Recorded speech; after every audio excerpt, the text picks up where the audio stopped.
Gives himself room. Gone!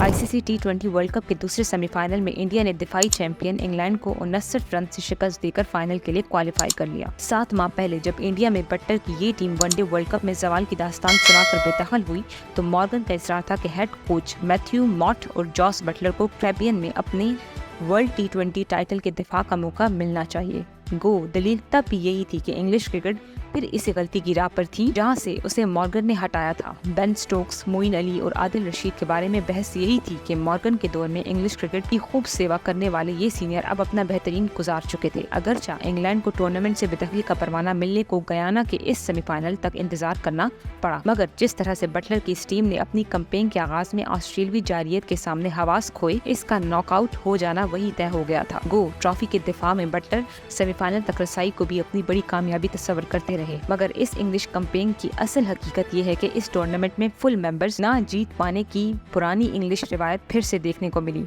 ये English cricket के लिए फिक्र की बात है कि जिस अप्रोच से इन्होंने क्रिकेट के हर फॉर्मेट में अपनी जारहाना ब्रांडिंग की थी, अब वो मांद पड़ने लगी है और जो बेखौफ क्रिकेट इस इंग्लिश कैंप का कल्चर थी, अब वो भी इंग्लैंड से ज्यादा इंडिया का खुलासा बनता जा रहा है। आईसीसी इवेंट्स में इंडिया और इंग्लैंड की रकाबत खूब चलती है। मैच से पहले इंग्लिश कोच मैथ्यू मॉट ने कहा था कि ये एक दिलचस्प मुकाबला होगा जहां 40 ओवर्स तक दोनों टीमें एक दूसरे पर वार करेंगी, मगर इंडियन टॉप ऑर्डर्स ने पावर प्ले में जो पहला पंच रिसीव किया, इसका काउंटर पंच लाना बटलर के बस की बात न थी। बटलर को भी अगरचे इस लड़ाई में अपना मंतकी पंच याद आया, मगर तब तक मैच खत्म हो चुका था। इंग्लिश टीम टाइटल के दिफा की दौर से खारिज हो चुकी थी। तब प्रेस कॉन्फ्रेंस में माइक के सामने बैठे बटलर को ख्याल आया कि इंडियन मिडिल ऑर्डर्स की जारियत रोकने के लिए मोइन अली से भी तो बॉलिंग करवाई जा सकती थी। इस तरह बड़े इवेंट के बड़े मैच में इंग्लैंड को इंडिया के हाथों शिकस्त का सामना करना पड़ा।